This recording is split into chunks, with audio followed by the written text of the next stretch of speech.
Hey everybody, and welcome to the fourth video in Unit 3, at least Part 1 of Unit 3 that we're going to be taking a look at, where we're talking about the applications of derivatives.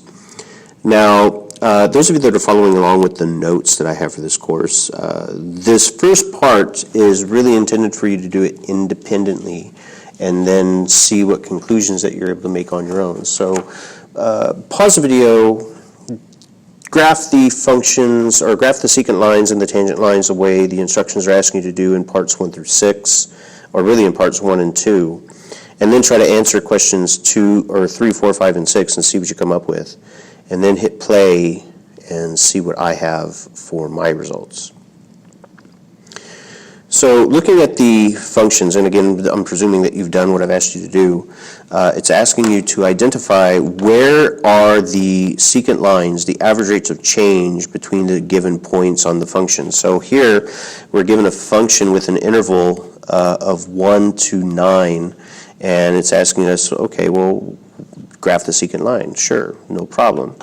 But what it's asking us to do in part 2, it says, are there any points along that interval where I'm going to have something that would be parallel to the secant line, but tangent to the curve itself? And I would have one point here up at the top, and I would have another point down here, kind of at the bottom of the local extreme of the min and max.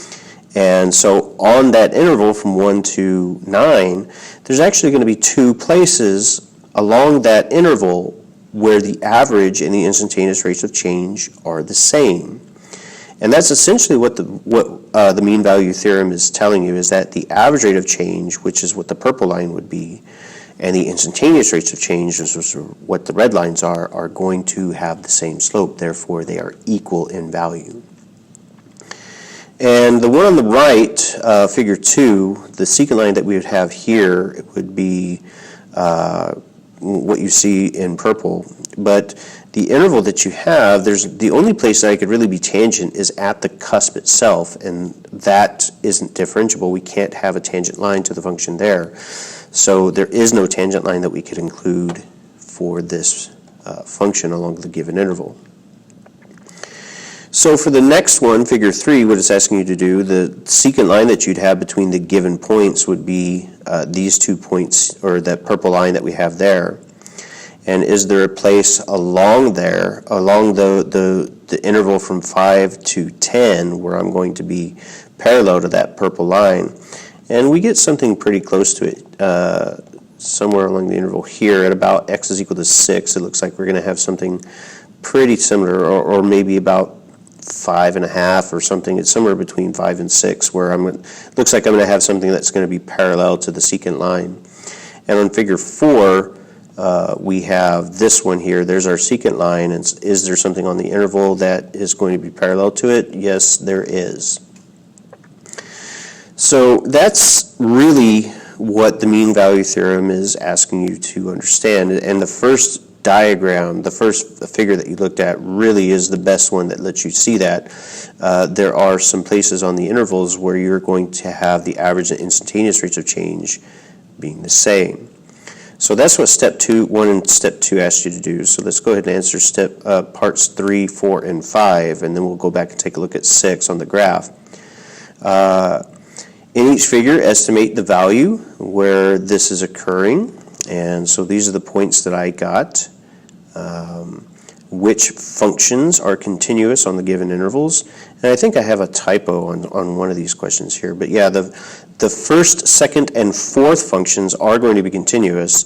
That doesn't mean they're differentiable, they're just continuous. The only one that's clearly not continuous is the piecewise function that we had in figure 3.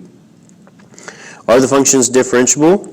Well, on the intervals that we have, I would say, and this is where I think I had a typo, because here I'm saying that function g is differentiable on the given interval, and that function g is the second one that had the corner on the interval.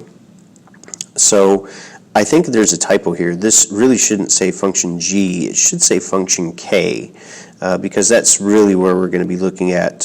So here, this should say, where it says g of x is differentiable, it should say f of x and k of x are differentiable, but h of x is not because of the jump discontinuity, and g of x is not because of the corner, or the cusp, whatever you want to call it. And the last question, can you find a value on the x-axis, which we're calling x is equal to c, to satisfy the condition of the mean value theorem if the interval was changed from a 1 to a 5? And the easiest one to identify is really the third one. So here, if we change the interval from 1 to a 5, we have that blue line for the secant line, and about x is equal to 3 is where I would have something parallel to it. And so that is bringing us to here, which is what we're saying is the mean value theorem. If you have a continuous function on some closed interval and it's differentiable on the same interval, there must be a number in between the endpoints where the slope of the derivative or the slope of the tangent line is going to be equal to the average rate of change. And that's essentially what we're seeing in that expression down at the bottom. It says the average rate of change, or I'm sorry, on the left it says the instantaneous rate of change. The derivative at some point is going to be equal to the average rate of change of the two endpoints of the interval. And it looks kind of something like this. And here, instead of saying chord, it should say secant line AB. But that's essentially what we're looking at, where we have the average rate of change between point A and B. There's going to be some number in between them where the instantaneous rate of change is equal to it. So the tangent line and the secant line having the same slope. And this is essentially what we've been working towards. The instantaneous rate of change and the average rate of change are the same. That's verbally, that's very kind of what an analytic approach would be. And graphically, we would say the tangent line is parallel to the secant line. Now we're moving on to an idea called Rolle's theorem. Rolle's theorem is similar to the mean value theorem. And it's not very easy. To me, it doesn't really stand out. I think they probably could have done a better job of illustrating this, is that whatever the 2 points are on the interval, they have to be the same. They have to have the same output value. And so in this case, if they're the same, then the slope between point A and B on the function would be a 0. It would be a horizontal line. So that means what it's letting me know is that there should be some value in between A and B where I also would have a slope of 0 but be tangent to the function. And what that would essentially let us know is that there's going to be somewhere that Rolle's theorem would allow us to identify a minimum or a maximum. So point A and B is, A, B, and C. So the slope between point A and B, the average rate of change is 0. Well, what Rolle's theorem is telling you is that in order for you to have that 0 there has to be a min or a max somewhere between A and B. And that's what Rolle's theorem is going to allow you to conclude, that there's going to be a minimum or a maximum between them, between the endpoints. So what is the difference in conditions between the mean value theorem and Rolle's theorem? Well, the mean value theorem is essentially going to tell you that the average rate of change and the instantaneous rate of change are the same. So those are primarily going to be working with non-zero slopes, something positive, something negative, but they're the same. Whereas Rolle's theorem is specifically going to be looking at horizontal segments that have a slope of 0. And with the second part, what does Rolle's theorem tell you? It essentially lets you know that there must be a minimum or a maximum, so some local extrema between the two endpoints that you have there.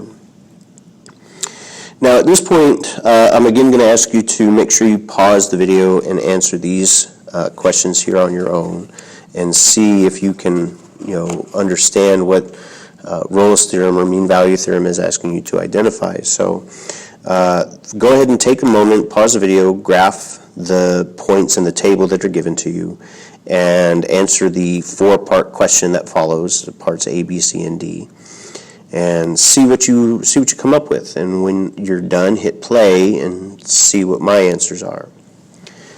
So presuming that you've done that, again, I have the function graphed already. I didn't do a super fantastic job of graphing it, but it's, it's passable. And so here, find the average rate of change. Not a big deal. The average rate of change between 2 and 9 is just the slope formula, y2 minus y1 over x2 minus x1. So in this case, I get an average rate of change between the endpoints of a 1. Is g prime of x equal to the slope of the secant line from part A? Well, the values that I have from the table, and I don't need the graph for this, I can take the values from the table. From the table, the best points that I have are the points immediately to the left and to the right of the 6, which in this case would be when x is 4 and when x is 7. So that's kind of a big difference. So I'm not sure that the secant line would be the same thing here, but let's go ahead and see. Plugging them in for the difference quotient, in this case, we're going to get a slope of a positive 5/3. So the slope in this case is going to be a little bit more than what the average rate of change was on part A. So in this case, no, I would say they are not equal to each other. Does Rolle's theorem apply on the interval from 4 to 9? Well, for Rolle's theorem to apply, the output at 4 and the output at 9, f of 4 and f of 9, have to be equal to each other. And in this case, they're not. F of 4 is an 8 and f of 9 is an 11, so the slope between those 2 points is not 0, so we wouldn't really want to use Rolle's theorem here. Are there an interval where Rolle's theorem applies? Yes, there's actually 2 of them where the outputs are going to be the same. When x is 4, the output is 8, and when x is 11, the output is also 8. So I would have a slope of 0, an average rate of change between those points. And if you go back and look at the graph, you can see between x being 4 and x being 11, there is very clearly a maximum value between those points. So we'll have a horizontal tangent line there. But there's a second point, a second place at x is equal to 11 and when x is equal to 15, where both of those corresponding y values are 8. So between x being 11 and x being 15, we could use Rolle's value theorem or Rolle's theorem to show that there would be a minimum between those points based on what we see in the graph and the table. So here, this is just kind of recapping what we've been talking about. The mean value theorem guarantees at some point on a closed interval that a tangent line will be parallel to a secant line for that same interval. Since parallel lines have the same slope, there's always some place on the interval where a continuous function is changing at exactly the same rate as it's changing on the average for that same interval. So here, example 2, if you feel comfortable, go ahead and pause the video and work the question out ahead of time and see what you get. But this particular question, it's a good question as far as understanding the concept of what Rolle's theorem is. I don't know if I would necessarily expect this to be a free response question on a AP test, because I don't think Rolle's theorem is one of those things that's really heavily tested. Mean value theorem, guaranteed, you're going to have at least one question about it on the test. But let's see what we have. Well, whether we're talking about the mean value theorem or Rolle's theorem, the function must be continuous and differentiable. Now, we're not being asked to justify that it's continuous and differentiable, but we do need to understand that it is. Is it? And in this case, yeah, it's a polynomial, so it will be smooth and continuous, so it will be differentiable and continuous along the entire function. And in this case, either using direct substitution and doing it in your head or whatever, or on a calculator, we're going to get f of negative 3 to be equal to 0 and f of 1 to be equal to 0, and that's kind of the key element that we need to work with here, is understanding that the endpoints have the same output. Those two numbers that they gave us have the same output of 0 in this case. So yes, they are equal to each other, so I should be able to use Rolle's theorem here. where it says, now going back to what we've seen in previous lessons, where does it occur? So essentially we're looking for the vertex of the quadratic. Where's the minimum? Where's the maximum? Now we don't know necessarily what it is. We just want to know what point, where along the x-axis between -3 and +1 will we have that extrema. Now, what we've seen in previous lessons is that the local mins and maxes are related to the solutions of the derivative. So I need to find the derivative of the given function, and in this case it's going to be 2x plus 2. Well, I set the derivative equal to 0 and solve for x, and in this case when I do, I get x is equal to a -1. So what we're allowing to conclude at this point is that when x is equal to -1, that is where I'm going to either have my min or a max. And in this case it would be a min, but because the leading coefficient is positive, the function should be opening up. Now, I just want to illustrate really quickly that this doesn't need calculus for you to be able to answer that particular question. Very quickly, I could complete the square on this function and convert it from standard form to vertex form. So I would get here x squared plus 2x. So 2 divided by 2 is 1, 1 squared is 1, and so -3 and minus the 1. So when I factor this, I'm going to get x plus 1 squared minus 4. So the vertex is at -1 and -4. Now, can I use completing the square to justify my answer on an APA test or a test in this class? Absolutely not. But it does give you something that you can fall back on that you could use to verify what the calculus is telling you to do here. So we should be able to, at least in this example, rely on some prior knowledge and be able to justify what the answer should be in advance, and then go back and see if we can get that same answer using calculus. Now, this next example is not my favorite example, but it does illustrate how you can use the mean value theorem to justify something when it's not necessarily in a classroom setting or on a test of some kind. Here, this would work in the real world.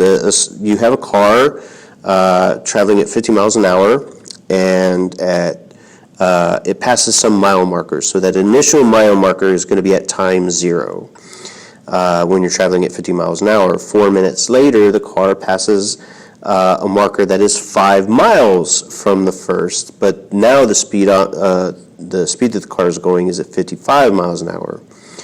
Can you use the mean value theorem to prove the velocity of the sports car was greater than 70 miles an hour at some point between those 2 mile markers? Well, those 2 mile markers, those are going to act as like the 2 endpoints that we have. So visually, we might have something like that. At mile marker A, we have something at mile marker B. We're 5 miles down the road. And S of t is going to represent, like our position, where we're going to use that to essentially find our average velocity. Now, in this case, if you notice, we do need to convert the time because in one aspect, they're talking about time in minutes, the amount of time that's passed, but the velocity that we have is in miles per hour. So I want to know, well, what is 4 minutes in hours? And so that's where I'm doing this conversion here, showing that 4 minutes out of the total of 60 minutes for 1 hour is equivalent to 1/15th of an hour. So that's what I'm going to be looking at here, where I say the time elapsed after the first mile marker is going to be 4 minutes. S of t is going to represent the distance in miles from the first mile marker. And so from here, let's see and this is what we're allowing us to use the mean value theorem, because the mean value theorem says the average rate of change must be equal to, at some point, an instantaneous rate of change. So if I have an average rate of change, it's going to be something that's greater than 70 miles an hour, then at some point between the 2 times that we took, we had to have been traveling greater than 70 miles an hour at that point. So let's see what the math says. So here I'm looking at the average velocity. Because we don't have a function, we're not even going to attempt to identify the derivative, but that's what the mean value theorem says. The average and the instantaneous are going to be the same at some point. So here I do my difference quotient with the times that we had. At the second mile marker, we're traveling at 50 miles an hour. At the first one, or 55, and at the first one, we're at 50.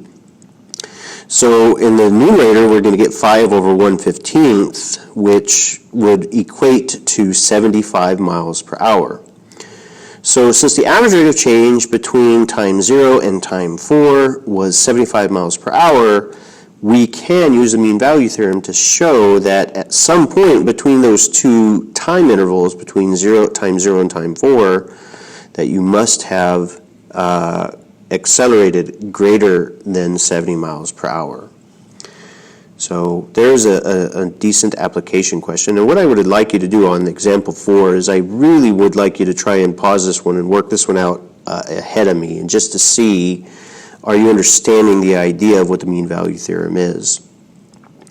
But presuming that you've worked the problem out, let's see what we're asked to identify. Find some value on the interval from 1 to 4 that we can guarantee is going to be used by the mean value theorem.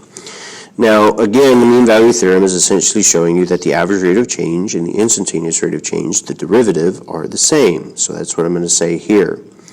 Well, the average rate of change is just the slope between 0.1 and 0.4 along the x-axis. So I find the slope thusly. Now, we do have to take the derivative of the given function, which, is going to be 4 over x squared. So that's, kind of important that you could actually get that, going back to things that we did in Unit 2. Well, what is the average rate of change? Because we can get that stuff from the function itself.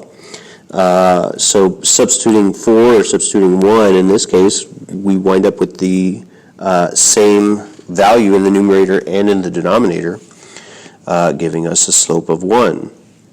So continuing to solve for x, multiply both sides by x squared to get it out of the denominator, take the square root of both sides, and I would get x to be equal to a positive and negative 2.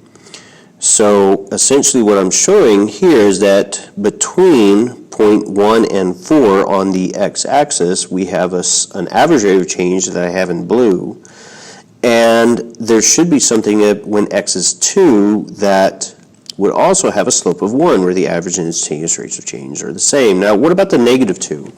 The negative 2 mathematically should work according to the mean value theorem. However, it is not in the given interval. The given interval is only from 1 to 4, so negative 2 is outside of the interval, so it's going to be extraneous in this case. So here we are. Mean value theorem is telling us that functions with positive derivatives are going to be increasing functions, and functions with negative derivatives are going to be decreasing functions, because it will allow us to show where a function is rising or falling. So here, again, we're going to be taking a look at Rolle's theorem. We've already talked about Rolle's theorem, so we understand the premise. Again, at this point, I'm going to ask you to try pausing the video and seeing, can you work this out and find the values between the x-intercepts for which Rolle's theorem holds for this particular function, and see what you come up with. Now, presuming that you've done that, one of the first things that I want to look at here is, well, what are the roots of the function? Because in this case, that's different than what the first analytic problem that we had with Rolle's theorem is, that the last problem that we had gave us the endpoints at -3 and a +1 for the quadratic that we were looking at. Well, in this case, they're not telling us. So we want to know what the roots are, because those are going to be two places that we know that whatever the x value is, y is going to be 0. So solving here, I'm going to factor the 4th degree polynomial that we have, and set it equal to 0 and solve for the values. So setting x squared equal to 0 and the x minus, or 4 minus x squared to be equal to 0, we're going to solve for both of those. So in this case, we get 0 and that would have a multiplicity of 2, so if we were graphing it, it's going to be tangent to the x-axis. But at x is equal to positive and negative 2, we're also going to have some function, or that's where we're also going to have a root there. And not that you're being asked to graph it, but this is what the graph essentially would look like. So we're going to have, because the leading coefficient is negative, the function is going to be opening down essentially. We're going to have a root at negative 2 and a positive 2, and we have a multiplicity of 2 root at 0. So essentially that's what the graph would look like. It's not the prettiest graph in the world, but hey, it works. So what am I going to do now? Now I want to use the derivative of the function and identify where those turning points are. So what I'm going to be looking at now is I want to know, so I have a turning point here and I have a turning point here. Now ideally this seems pretty symmetric. They probably are going to be the same numbers, but I want to know where are those points going to be located, because remember the turning points, the mins and maxes of the given function are, where we find those are at the solution of the derivative. So I want to find the derivative of the given function, which in this case will be 8x minus 4x cubed, and I want to solve this. Where is this equal to 0 at? So again, I'm going to factor the common factor of 4x and set each factor equal to 0. And when I do, I get x is equal to 0, and I get x is equal to a positive and negative square root of 2, which is where those points are turning on the primary function.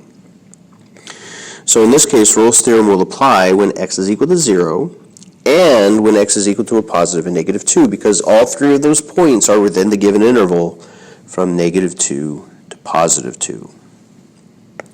And finally, this is our last example for this lesson. And again, I strongly encourage you to try and pause this one and work it out and see if you can get the correct answer on your own and then watch the explanation. But presuming that you've done that, determine whether g of x, this function sine of 2x plus 2x, satisfies a hypothesis, the mean value theorem on the interval from 0 to pi. So if so, what numbers? Find all the numbers along that interval from 0 to pi that satisfies the mean value theorem. Now here they've algebraically manipulated the average rate of change by multiplying both sides by the denominator b minus a, but anyway, let's go ahead and see what we have. Well, the function that we were given is going to be a continuous function, so the mean value theorem should apply. And so first thing I'm going to start is, where are the solutions of the derivative? And so I find the derivative in this case to be 2 cosine of 2x plus 2. Now in this case, this one is a little bit tricky as far as finding the derivative, because what we're really seeing on this guy right here, and I know we've seen it before, but we haven't quite talked about it just yet. What we're seeing here is an example, sorry, there's the bell, of the chain rule. So we know that the derivative of sine of x, what am I writing here? Sine of x. The derivative of sine of x would be cosine of x. Well, that's because the coefficient on the x itself is 1. So with the sine of 2x, let me pick a different color here. With the sine of 2x, it's like this. And so what we're doing is we're using the chain rule, which is the derivative of the whole thing times the derivative of the inside. Well, the derivative of the inside, the derivative of 2x, that's just 2. And the derivative of the whole thing is where cosine of 2x comes from. So we write it as 2 times cosine of 2x, and that's how I'm getting that little bit right there. So I get it if you had a hard time with the derivative, and if you didn't get the derivative right, then the rest of it's probably going to be a little off too. But don't worry, there's not going to be much of this. I'm not sure if the author was necessarily really paying attention with that too, because we haven't talked about the chain rule yet. But chain rule is one of those things that we've seen it a couple times in other lessons prior to Unit 3. We'll see specifically the chain rule in Part 2 of our Unit 3 material. I don't know, maybe in future years I might just move it to the very beginning, I don't know. But anyway, moving on. So we wind up with the derivative of 2 times cosine of 2x plus 2, or if I factor the 2 at the beginning and the end, I can write it as 2 times, okay, well there was an announcement that I had to pause for. So that's the derivative. What's the average rate of change in this case going to be? So show that the average rate of change is going to be equal to the derivative that we just got and simplify it. So this is how I'm going to approach the problem. We have g of pi minus g of 0, and here we don't need a calculator to get these values. We can get all this stuff off of the unit circle at pi and 0 for sine. So here, g of pi, that's going to be equivalent to 2 pi minus 0, and pi minus 0 in the denominator, of course, is just going to be pi. So what we do now is, what we're recognizing is that 2 pi minus 0 over pi is just 2 pi over pi, which simplifies to be 2. If I divide both sides by 2, that's going to give me 1 to be equal to cosine of 2x, and then moving the 1 from the right side to the left side will give me 0 minus cosine of 2x. So where do I have cosine to be equal to 0? Well, I have cosine to be equal to 0 at pi over 2 and 3 pi over 2. So if I divide both of those values by 2, then I'm going to get pi over 4 and 3 pi over 4 respectively to be values of x, or c if you want to call it c, because it's going to be some interval, some number between, in this case we're looking between pi and 0 and pi, I should say.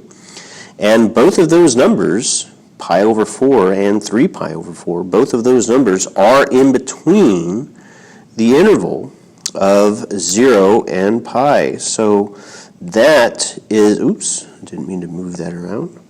Oops, and I did something I didn't mean to do there. Go back. Oh man, let's clicky click, get everything back up here.